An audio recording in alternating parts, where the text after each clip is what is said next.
ओम धन्वंतरे नमः।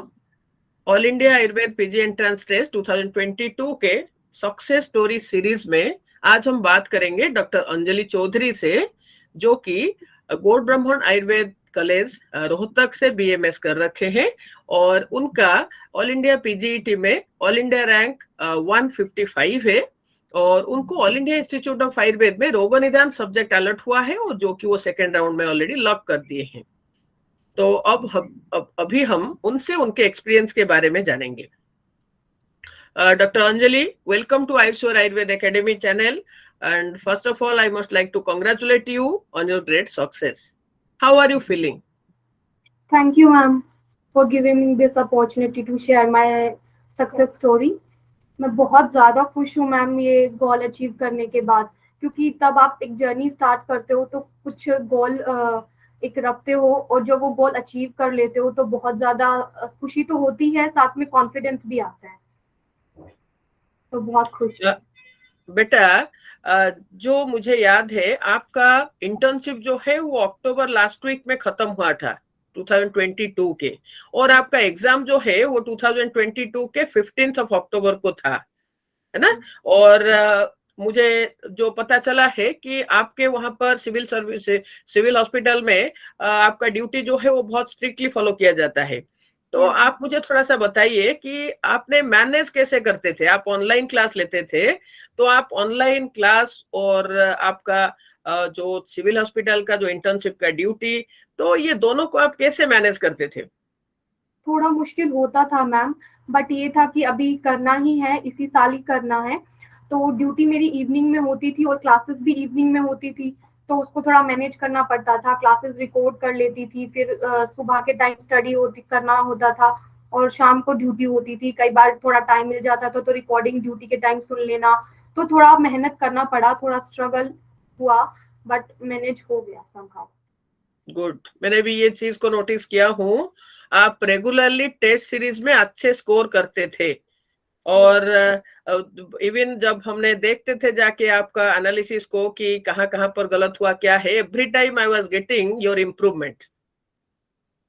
तो थर्ड क्वेश्चन इज कि आपने all India institute of Ayurveda में आपको रोग निदान मिला और आपने सेकेंड राउंड में ही उसको लॉक कर दिया, जो कि यूजुअली बच्चे करते नहीं है।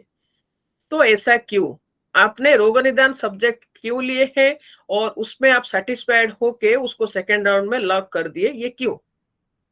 मैम जैसे कि हम देखते हैं अग्निवेश तंत्र, आचार्य चरक ने हर अध्याय में, हर चैप्टर में बोला है कि रोग परीक्षा, मतलब चिकित्सा से भी पहले उन्होंने रोग परीक्षा को रखा है।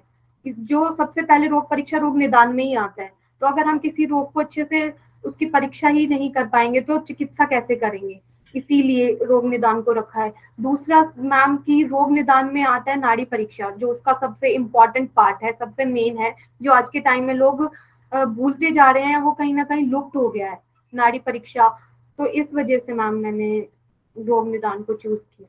गुड गुड गुड एस्पेक्ट है बेटा। अब मुझे आप बताइए कि आप आयुष्वर आयुर्वेद एकेडमी के साथ ऑनलाइन ही जुड़े हुए थे, तो आपका एक्सपीरियंस क्या रहा? आयुष्वर आयुर्वेद एकेडमी के ऊपर आपने ट्रस्ट क्यों किया?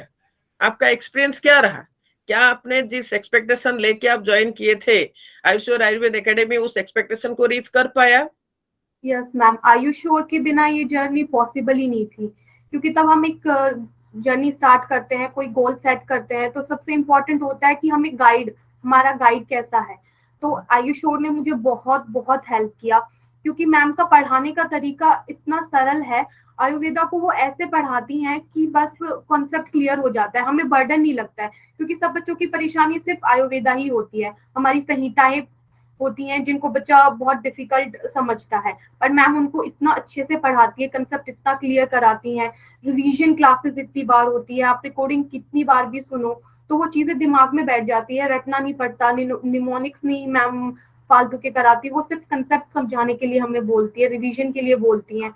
और दूसरा मैम टेस्ट सीरीज, उसने तो बहुत ज्यादा इस जर्नी को इजी किया, क्योंकि बच्चों को सबसे ज्यादा फियर होता है एग्जाम का, कि हम लोग कैसे उस एग्जाम को फेस करेंगे। तब हम बहुत सारी टेस्ट सीरीज से गुजरते हैं तो वो फिर कहीं ना कहीं कम हो जाता है, हमारी गलतियां कम हो जाती हैं। तो आयुष श्योर के बिना तो ये पॉसिबल ही नहीं था, सर मैम ने जैसे Thank you, गाइड बेटा. किया है अपने बच्चों की तरह में, तो बहुत हेल्पफुल था। Thank you for trusting us. Thank you Thank so you, much. Dr. Anjali. तो नेक्स्ट क्वेश्चन इज बेटा कि what is your future planning? आपने रोग निदान में पोस्ट ग्रेजुएशन करने के बाद आपने क्या सोच रखे हैं, क्या करना है आपको?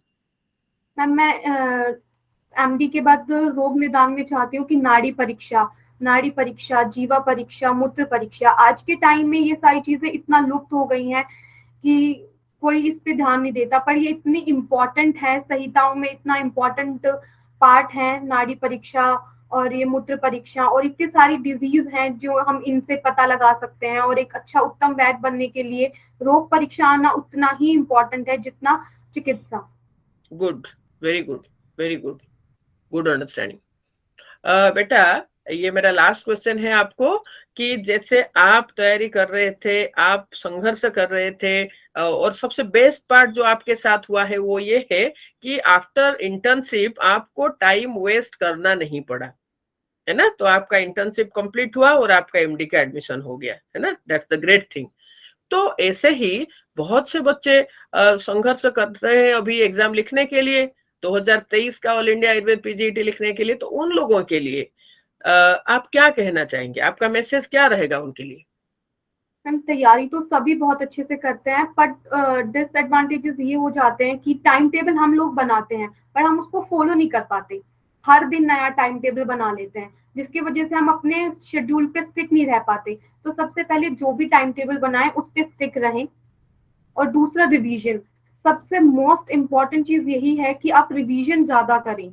नई चीजें ये नहीं कि मैं ये बुक भी पढ़ लूं वो बुक भी, थोड़ा पढ़े पर रिवीजन बहुत बहुत बार रिवीजन करें और अपना टाइम टेबल फिक्स रखें। Okay, good. बेटा Anjali, again I would like to congratulate you, and the best thing is जो एक बड़ा अचीवमेंट है कि गौड़ ब्राह्मण आयुर्वेद कॉलेज से you are the first student to get entry into all India institute of Ayurveda. तो इसलिए आपको, आपके परिवार को, आपके इंस्टीट्यूट के हर एक टीचर्स को बहुत बहुत कंग्रेचुलेशन है.